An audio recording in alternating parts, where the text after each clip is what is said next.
our stadium. Yes. We have fights, we have concerts, we'll have a university. We're going to be able to educate people on cannabis and extraction of the cannabis from the plants or the seeds.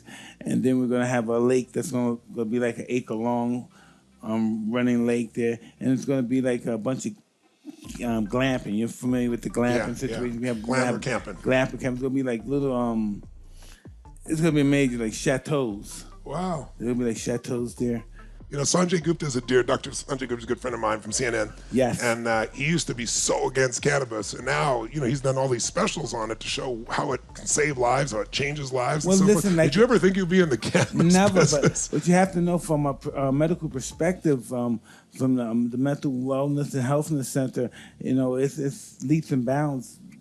As far as the medical profession is concerned, it's made leaps and bounds. Especially those who've gone through brain seizures and things like that. Yes, It's a godsend for the people of that nature.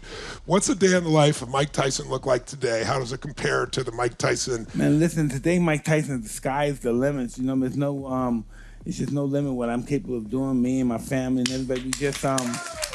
But just imagine going through tough times and adversity. If I would have gave up or did something ridiculous or got involved in fights with cops like I used to do and got shot or killed or something, I would have never realized this beautiful life because I was on that path and I surrendered and gave up. And let God take his will. And I found my wife, and we've been friends forever. And we're even more than being married, we're friends, and we're powerful together. It's beautiful. You know? And you pray, I understand. Absolutely. I'm a Muslim. Of course I got to pray. You know, that's what Muslims all about, praying. That's right.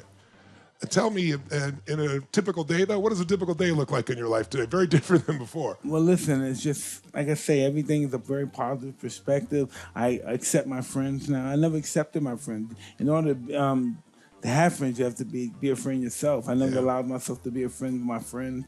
And those situations have changed. My wife, my children, we all have this, communal bond where we love each other, where it wasn't like that at first. And I couldn't be doing any better. You know, if I died today, I have to write a check because I was overpaid in life. You know, it's really good stuff.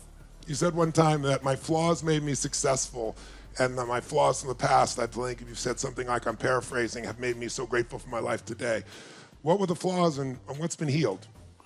Well, you know, I have compassion, less compassionate for my fellow mankind. Yeah. You know, I have more compassion with him. I don't look at them, when I look at him now, I don't look at him as competition of thinking of him being dead or hurt or something. It's all about love. You know what I mean? I think about loving him, I think about holding him, I think about helping him, making his life better. Yeah. Giving him a better point of view of life. Have better hope for life.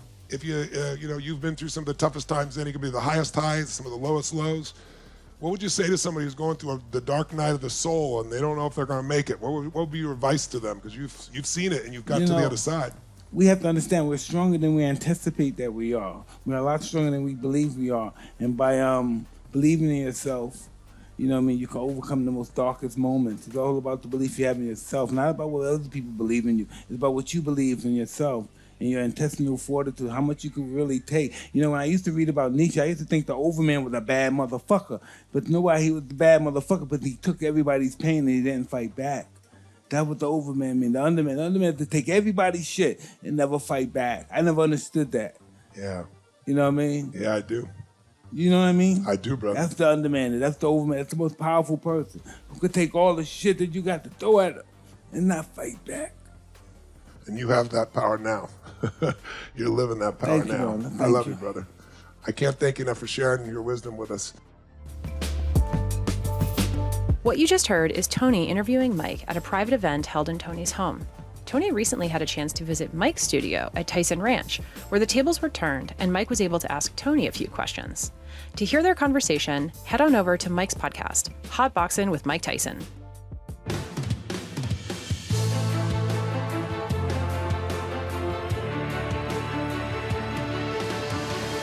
The Tony Robbins Podcast is a collection of interviews and stories and is produced by the Tony Robbins team. Copyright Robbins Research International.